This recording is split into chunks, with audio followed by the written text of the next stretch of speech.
Vishnupad Paramahansa Paravajikacharya Sotras, the Sri Srimad His Divine Grace, A.C. Bhaktivedanta Swami, Srila Prabhupada Ki Jai. Istan Vividikandaracharya Srila Prabhupada Ki Jai. Jayam Vishnupad Paramahansa Paravajikacharya Sotras, the Sri Srimad His Divine Grace, Bhakti Siddhanta Saraswati Goswami Maharaj Ki Jai. Ananta Koti Vaishnavrinda Ki Jai. Grantaraj Srimad Bhagavatam Ki Jai. Go Pemanandi Hari Hari Go. Om Namo Bhagavate Vasudevaya. Om Namo Bhagavate Vasudevaya. Om Namo Bhagavate Vasudevaya. So, reading from Srimad Bhagavatam, 3rd Canto, Chapter 5, Text 31.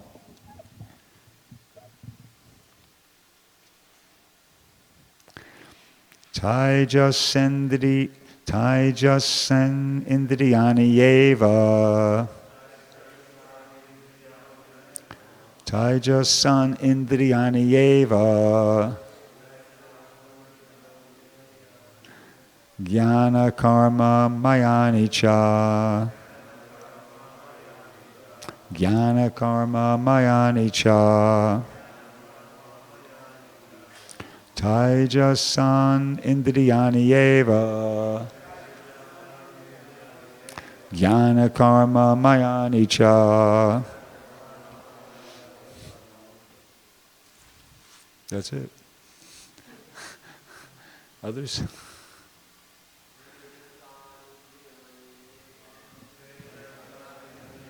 Eva.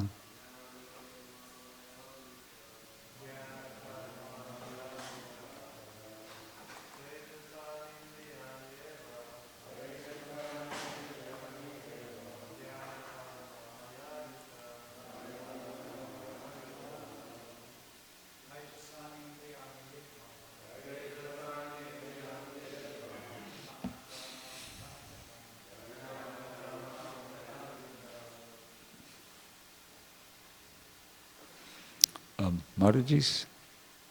Anybody?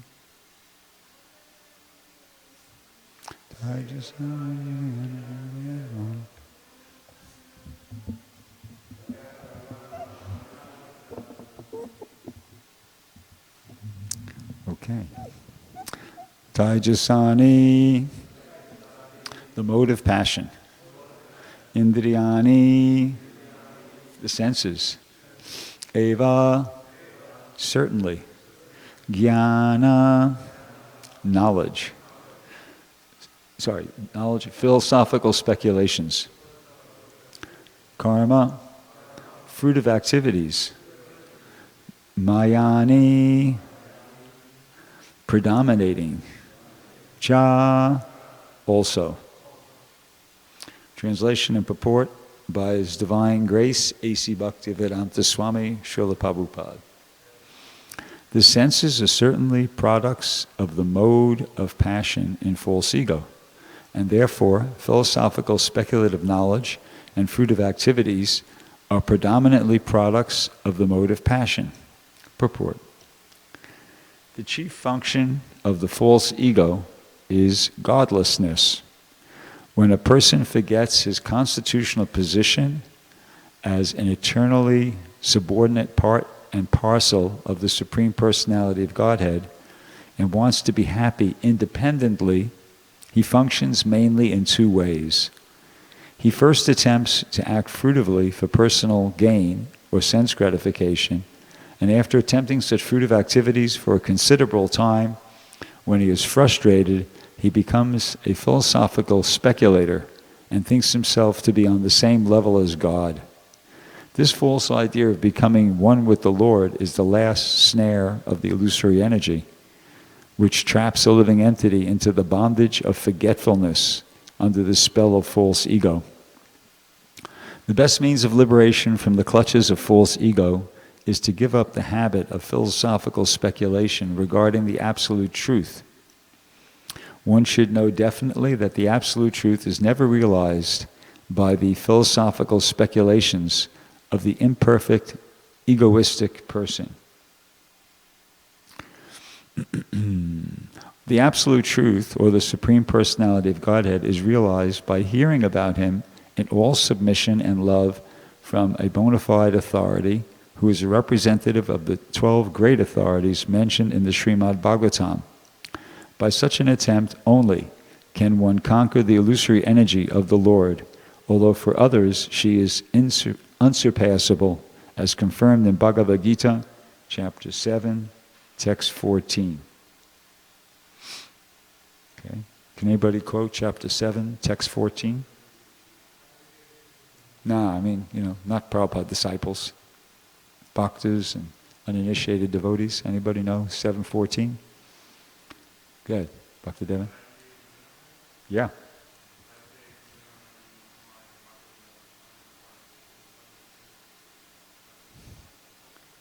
Translation?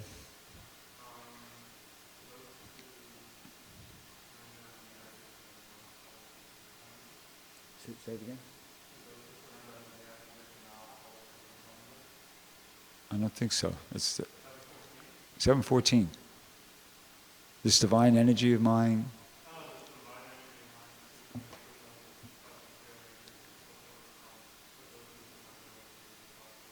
That's it. Very good. Okay. Om Agina Tamiram Dasha Jananjana Shalakaya Chakshurun Militam Yena Tasmai Shri Gurave Namaha Shri Chaitanya Manobishtam Stapitam Yena Bhutale Swayamupakadamayam Vidati Swapadantikam. So here in the purport today, Prabhupada is saying how the best means of liberation from the clutches of false ego is to give up the habit of philosophical speculation regarding the absolute truth. And here, with submission and love from a bona fide authority who is a representative of the 12 great authorities mentioned in the Srimad Bhagavatam. That's significant. And he points out in the first paragraph of the purport that the chief function of the false ego is godlessness. So I'd like to read something, an excerpt from a lecture Prabhupada gave, which gives us some idea of what this godlessness is. So here, this is a lecture Prabhupada gave in 1966 in New York, and he's describing the difference between the spiritual world and in the material world. So it says, in the spiritual sky, there are spiritual planets, and on each planet, the Lord is manifested there. There are innumerable planets. That information is given in the Bhagavad Gita. It says, and he says, just like here, in every country, every planet, there is a predominating personality. In your country, the predominating personality is President Johnson. That was the president back in 1966. Similarly, in every country, there is a predominating personality. Similarly, every planet, there is a predominating personality. Prabhupada says. So the same system is there also, referring into the spiritual world. But there is no rival. The personality of Godhead, there's nobody who's a rival. Just like here, the predominating personality, President Johnson, when the next election will come, there will be so many rivals. But in the spiritual sky, there is no rival. In the spiritual sky, the Supreme Lord is the Supreme, and those who wanted to become rival, they are put in this material sky under the condition of the material nature. That is the difference between the spiritual sky and the material sky. So that's godlessness, when you want to become the rival of the Supreme Personality of Godhead. It's understandable how somebody might want to become the rival or oppose in some way leaders here in the material world, because we could see leaders here in the material world, they're not enlightened, and I think it's fair to say that most of them, they take advantage of their positions. They might be interested in the welfare of the people to a certain extent, okay, but they definitely take advantage of their positions to feather their own nest, to improve their own situation. And therefore it's understandable why people would, want to be their rivals or oppose them or rebel against them. But in the spiritual world, it's different. the spiritual world is actually, it's a dictatorship. But that's okay. If you have a dictator who's enlightened, who's eternal, who's benevolent, and what else? And is in control of everything, no problem.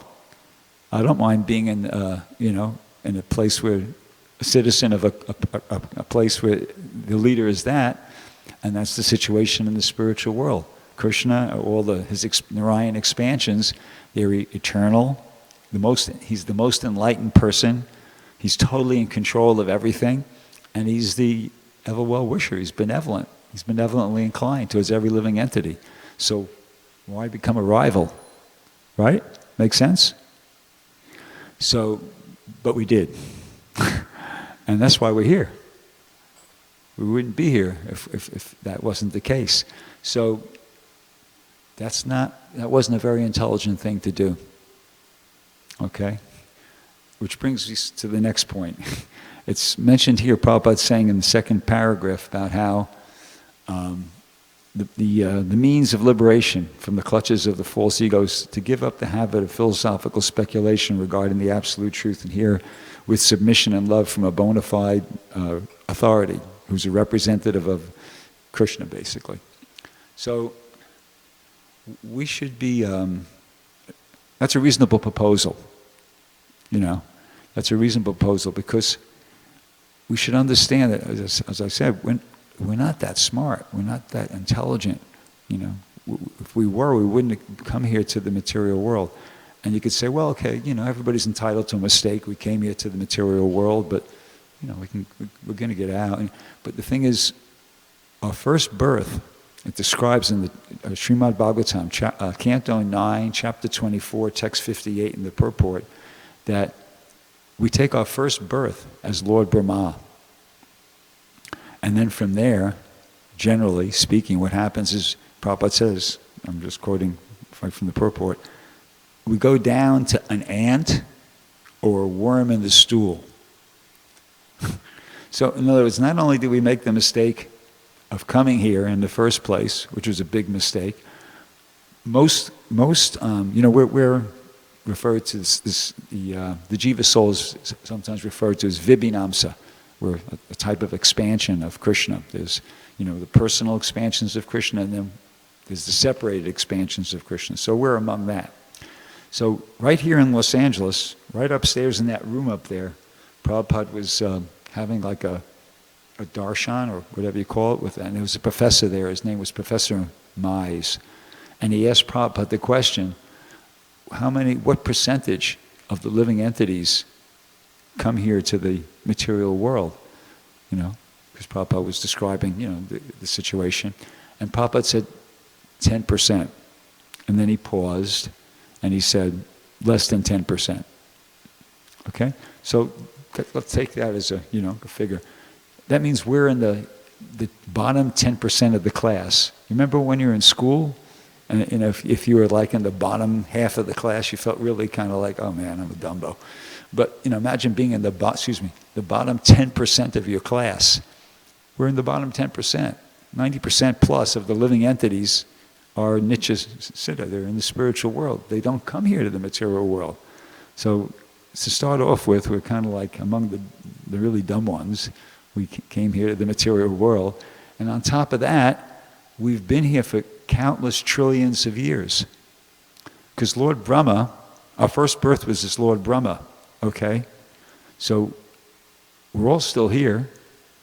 Here we are.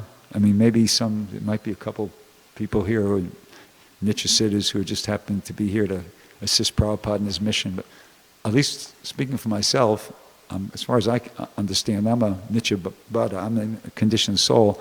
So that means I've been here for like a whole lifetime of Lord Brahma plus.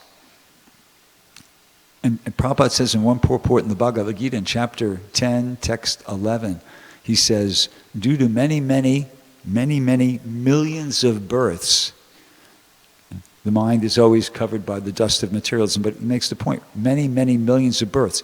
So we had that one full lifetime as Lord Brahma, and our Lord Brahma lives for 311 trillion, 40 billion years. So using that as a ballpark figure. So we've been here a long time. So not only did we come here, but we haven't been able to figure out how to get out of here for trillions of years. We've taken millions and millions of births. In a lecture in 1967, Prabhupada said, many, many Brahma's lives have passed, and still we are conditioned. So we've been here for many lifetimes of Lord Brahma. So no, we're not very bright. We're not very, so we should be prepared to take a humble position and hear from. Here's an analogy, just off the top of my head. Imagine you're in prison. What do you think would be and you want to get out? Okay, you're a prisoner and you want to get out. What do you think would be a smarter program? To be sitting in your cell all day long and calculating, trying to figure out how to make a jailbreak, how to make a prison break, or to be thinking, well, maybe I should cooperate with the probation officer. Maybe I should just become really submissive and humble and just kind of do what the probation officer recommends. Which would be a better program? The second one, obviously, right? But so the conditioned souls, the speculators, the people who are mental speculating, that's like the person who's thinking how to make the jailbreak. Prabhupada says this is not the only purport, by the way, where Prabhupada makes this point about how, by philosophical speculation, you're just never going to be successful. Prabhupada says the absolute truth is never realized. Not maybe sometimes you get lucky, but no, absolute truth is never realized by philosophical speculations of the imperfect, egoistic person. In other words, you're never going to make a jailbreak. It's never going to work. You just better to become humble and submissive and cooperate with the probation officer, which is, in this case, the representative of the 12 great authorities mentioned in the Srimad Bhagavatam, ultimately Krishna. So that's a better program. Okay? So that's why this hearing, it's recommended. It's recommended all throughout the Bhagavatam. There's many verses one could quote to that effect. So here's a question, okay? Is it true? Prabhupada says here, the best means of liberation from the clutches of false ego is to give up that habit of mental speculation. Is it true? Well, what I could say is I could say that I think it's true. Now, can I prove that? Yeah, I can prove it. I can prove that I think it's true. You ready? Here's my proof. Does everybody know what this is? Yeah, this is. Some of the newer devotees might not even know what this is because it represents outdated technology. But this is a folder and inside this folder these are cassettes they used to be played in a tape recorder, and they're Prabhupada's lectures. Okay, and this is volume 70. So I had all of them at one point. I gave away the first 50, and this is the second. I listened to all of them. So this is proof that that I think this is true, because otherwise what would I be doing with 70 folders of Prabhupada's lectures? And I've listened to them all. So I think it's true that this is, the bona fide process to advance, to realize. And and in the back here, this was done by a devotee named godbrother of mine, Sringananda, and he selected just one excerpt from a paragraph from a verse from the 4th canto, which elaborates on this same point, and I'll read it. It says, "The transcendental vibration from the mouth of a pure devotee is so powerful that it can revive the living entity's memory of his eternal relationship with the Supreme Personality of Godhead. For a conditioned soul, therefore, it is very important to hear from the mouth of a pure devotee who is fully surrendered to the lotus feet of the Lord without any material desire, speculative knowledge, or contamination of the modes of material nature. One may stay in his position of life it does not matter what it is. But if one hears from the mouth of a pure devotee, he gradually comes to the understanding of his relationship with the Lord, and thus engages in loving service, and his life becomes completely perfect. So that's one of many, purports where Prabhupada says something like that. So, yeah. So this is our process, and it works. As I said, this is proof that I believe that it works, and you have, when you do it, you get experience that it works. So I'm going to share a couple most recent experiences with you, and one historical, one experience that's continuous. So just a couple days ago, went back out on Sankirtan again after being ill for a couple of weeks, basically being out of action for a couple of weeks. So it was kind of like, after lying around in bed and sleeping a lot when you're sick, you kind of get in the modes, and you're not really on top of your game. So when I got out there in the parking lot, I was feeling like it. Initially, I was feeling like, whoa, I guess it's game over for me.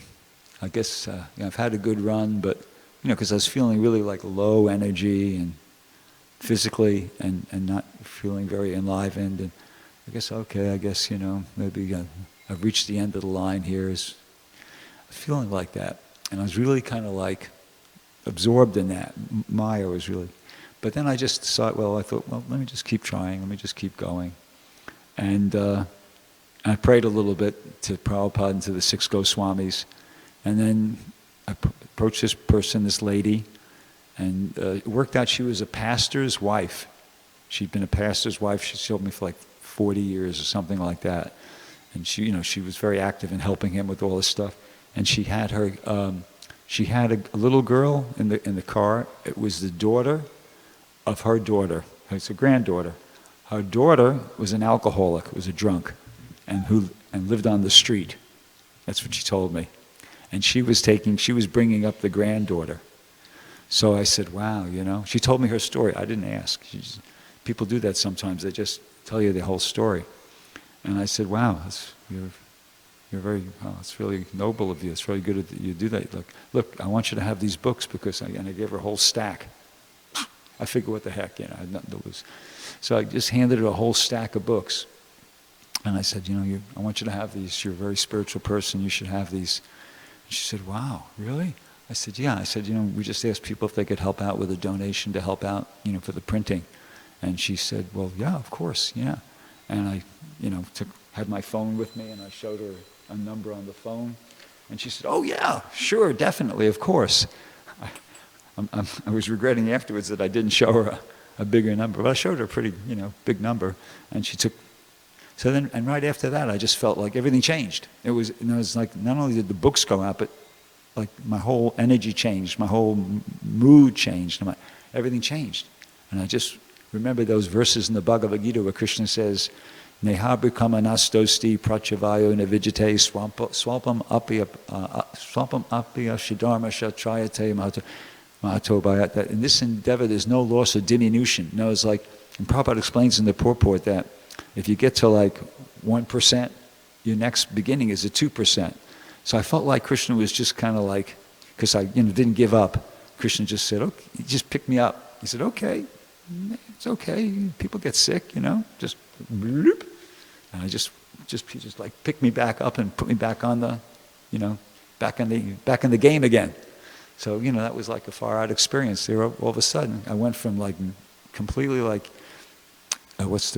feeling discouraged and no hope, and then Krishna just, boom, put me back in the game again. But it was, as I said, it was more than just like a sale. It was like a transformation in my whole experience, the way I felt, what I was physically, mentally, everything. It was just like, bloop, amazing.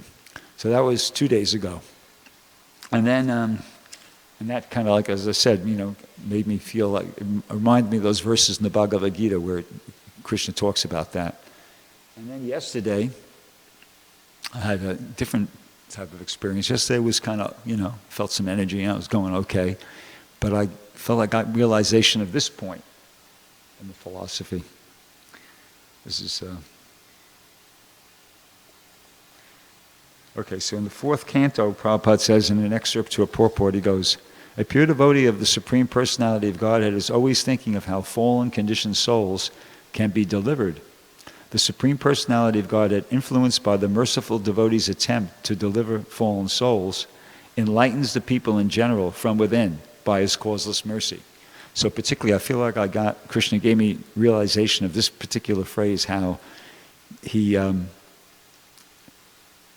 enlightens the people in general from within by his causeless mercy. And, it's talking about here about a pure devotee, so I'm not a pure devotee, far from it, but I'm trying to serve a pure devotee. See? So because Prabhupada's a pure devotee, and I'm trying to serve Prabhupada, by going out there. So, the way I look at it is, Krishna's not reciprocating with me, but because I'm trying to serve Prabhupada, it's kind of like Krishna, an extension. Krishna's reciprocating really with Prabhupada. Anyway, there it is. Okay. So there's the example of Krishna enlightening the general populace from within by his causeless mercy. That person there, his name is Emrys. And we don't know if it's a man or a woman, actually. Ananda Kirtan and I couldn't figure it out, but whoever, whether he was a really nice person. And as soon as I started talking to her or him, I'm not sure, but that person, well, let's say him, her, I don't know, him. As soon as I started talking to him, he told me that he's a psychic and a healer, he's totally into this kind of thing. So I said, wow, far out. And so I went back to the vehicle, and I thought, well, this person could get more than just a couple books. So we took out a box of Bhagavatams, and we showed him the box of Bhagavatams, but he didn't quite have enough money. So we wound up giving him a whole set of Chaitanya Charitamritas. And, just made me feel like, wow, this is an example of Krishna enlightening the general populace from within by his causeless mercy. This person was kind of, doesn't look like they have the best karma, but so what? By Lord Chaitanya's mercy. And actually, I got the person's business card, and it says psychic, healer, witch, and crystal connoisseur. So Emrys thinks of himself or herself as a witch. And so, in Krishna's pastime, the witches had to get killed to get liberation. Putana had to get killed. But in Lord Chaitanya's pastimes, they get the Chaitanya Charitamrita set, and they get, we'll keep in touch with this person. So, so that was realization of that particular purport. And Prabhupada himself was, felt that was how things worked. In a letter he wrote to, I think it's Sudama, back around 1972, this is Prabhupada speaking about his experience. And he says, "When I was alone in your New York, I was thinking, who will listen to me in this horrible, sinful place? All right, I shall stay a little longer. At least I can distribute a few of my books. That is something." And Prabhupada says, "But Krishna was all along preparing something I could not see. And he brought you to me, one by one, sincere American boys and girls, to be trained up for doing the work of Lord Chaitanya Mahaprabhu. Now I can see that it is a miracle. Otherwise, your city of New York, one single old man with only a few books to sell for barely getting edibles, how can he survive? What to speak of introducing a God-conscious movement for saving humankind? That is Krishna's miracle."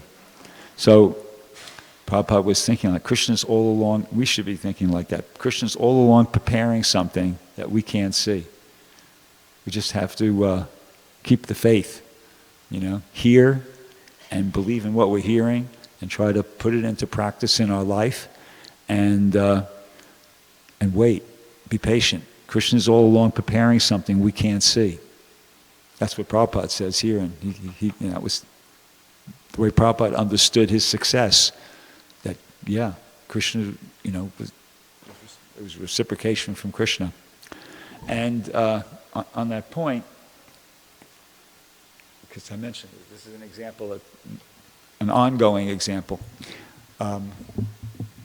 So, all services have their challenges, and so my service is book distribution, and it has its challenges. And there's quite a lot of times when I'll go out there, and I'll, be trying, and means I'll be full on enthusiastic. I'll be approaching the people, and really trying, and just it's not happening. It's just, it's happening, and then I'm trying, but no result. No books are going out. No people are giving donations, and then I change one thing. I don't change. I add one thing to the equation. I have this picture of the 6 Goswamis, which I carry with me, and whenever I can remember, which is most of the times, I actually have it right there on the table, and when that happens, I just start praying to the 6 Goswamis. Prabhupada says in the purport, there's a picture of the 6 Goswamis, and then underneath there's the caption is a verse from the Anchalila, Volume 1. Krishnadas Kaviraj Goswami says, I pray to the lotus feet of the 6 Goswamis, Sri Rupa Sanatan Bhatta Raghunath, Sri Jiva Gopala Bhatta Dasa Raghunath, so that all my impediments to writing this literature will be annihilated and my real desire will be fulfilled. So in the Prabhupada's short purport, he says, if we adhere to the lotus feet of the 6 Goswamis and pray for their mercy, all impediments will be annihilated and the transcendental devotional desire to the Supreme Lord will be fulfilled. So, for years, I've been on and off, really taking shelter of this, and it really works. It really works. I've had so many days when it seemed like totally hopeless, and I just, by Krishna's mercy, I was reminded of this instruction, and I just started really just praying to the 6 Goswamis, chanting Bande Rupa Sanatana Raghuya Goshi Jiva Gopala, and just praying, please give me your mercy, and then everything changes. And you might think, well, okay, Bhagupati, but Devavrata, who everybody knows here, Devavrata Brahmachari Prabhu. So he's also Sankirtan devotee, and he's also experienced similar situation where he's having having a really tough day, and he calls me up, and he says, hey, I'm having a really tough time out here. What should I do? And I said, well, you're praying to the 6 Goswamis. And he goes, well, no. I said, well, what do you expect? And I said, start praying to the 6 Goswamis. You got your picture with you? And, so he does it. And then, just to really make this authentic, what I did was I rang him up before the class, but nobody answered. Then exactly right at the end of the kirtan, just before the class, he rang me back. And I said to him on the phone, I said, hey, look, give me an honest answer now. Can you honestly say that you've had days where you were really having a tough time, and then you started praying to the 6 Goswamis, and everything changed? And he said, yeah. Why do you think I ring you ring you back when that happens? In other words, so he'll ring me to start off with complaining that he's having a tough time, and I tell him, hey, pray to the 6 Goswamis. And then an hour or two later, he rings me back to tell me, hey, it's amazing. Everything's changed. Books are going out. I'm getting good donations. And he's experienced that a bunch of times. So, must be true if it works. So, the conclusion is, I guess, that we should, as Prabhupada says here with submission and love from bona fide authorities who are representatives of the great, the 12 great authorities. Hearing means more than just like listening, although even that is super potent. Even if you're just like listening to what the pure devotee is saying and nothing else, your conscience is getting purified big time. And on top of that, you actually what you're hearing, you try to take it and put it into practice in your life. Like, for instance, here's an example. It's an instruction. You heard the instruction. Prabhupada's saying, adhere to the lotus feet of the six Goswamis, pray for their mercy. So there's many instructions like that. So when you hear that and then you try to do it, and then you experience amazing stuff happen. And it really kind of, that's how you make advancement in Krishna consciousness. That's how you become more convinced that this is really true. Krishna is really the Supreme Personality of Godhead, and you just become more and more surrendered like that. So I'll stop there. Does anybody have any question?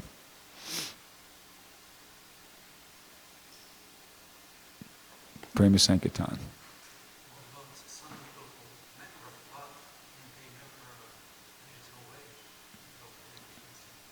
Yeah, well, yeah, and I could do that too. Maya is very powerful.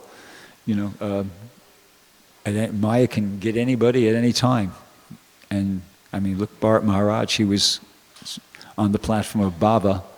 He was just like one step away from being, but he got tricked by Maya. So that could happen. Of course, those devotees, providing they didn't commit the hati mata, the mad elephant offense of blaspheming the pure devotee, whatever progress they made, it's there, and they'll take up Krishna consciousness again at a later date, and they'll continue from where they left off. But yeah, it's possible. It's possible. As I was speaking, I don't know if you caught this, I said I've been doing this for years, but somehow or another, despite the fact, and this, I'm just telling you, like, speaking really honestly now, despite the fact that I've had numerous far-out experiences doing exactly what I told you to do, describe to you, just praying to the six Goswamis, and then everything would change, and consciousness-wise, result-wise, and I forget, and the next day I might not do it, or I'll come back and I'll be in another situation, and so Maya is very powerful. So, but at the same time, we just have to keep trying. But there's always that possibility that if you just, when you relax and if you become complacent, then Maya can just cover you over again. So that's my understanding of how that's possible. That somebody could, have Prabhupada's association and seem to be even doing well, and then they could go away because Maya is that powerful. But we have to at the same time, she's not so powerful that makes it impossible, because then what would be the point? Nobody could become Krishna conscious. So we just have to keep, pray that let me remember these instructions, let me try to put them into practice, and then we'll hopefully be successful.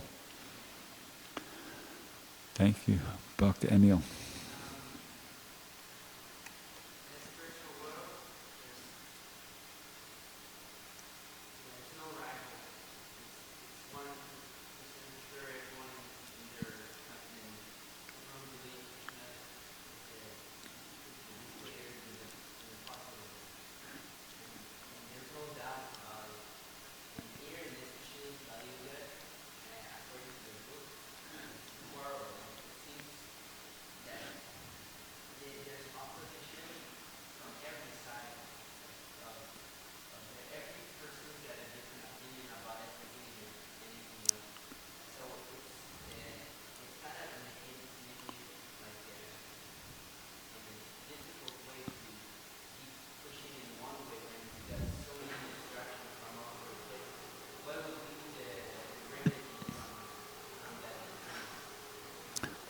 Well, the first Bhagavatam class that I ever heard, the person who gave the class, they gave this metaphor. It says that trying to become Krishna conscious in material world is like swimming upstream. To swim upstream is hard. When you swim upstream, as soon as you relax, guess which way you're going? You're going downstream. So you have to keep trying, because you're right. What you said is correct, and you just have to place your faith and hear from Prabhupada, place your faith in what you're hearing from Prabhupada, and then just keep trying to just, take shelter, keep practicing, it's like swimming upstream. When you're swimming upstream, if you relax for even 10 seconds, it doesn't, the stream doesn't, the current doesn't take any time. It's as soon as you stop trying to swim upstream, you're going downstream. So it's the same thing. We just have to, at every moment practically, be rededicating ourselves and deciding again, no, I'm doing this. I'm placing my faith in what I've learned from Prabhupada. I'm chanting Hare Krishna. I'm going to do my service. I'm not going to, etc. I'm going to follow the principles like that. Constant rededication. And by doing that, we'll make advancement. And at some point, we'll get to the point where we don't have to be doing that. It's like, it's kind of like when you reach Raganuga Bhakti, spontaneous devotional service. I think we heard from Svasa's reading this morning about how, in Goloka Vrindavan, the devotees are just, there's no regulative principles, there's no constant endeavor like that. They love Krishna. They don't have to be doing like that. But until we get to that stage where we're kind of, beyond that impasse, then we have to be constantly trying to get purified. And then when we're purified, then it's just going to be, it's like, riding a bicycle. When you're going uphill, it's constant effort. But when you get to the top, and then you're just coasting down, no effort. And you're going fast, and you just, something like that. I heard Guru Prasad Swami give that example once. Okay, so thank you very much. Granjot Srimad Bhagavatam ki jai, Srila Prabhupada ki jai.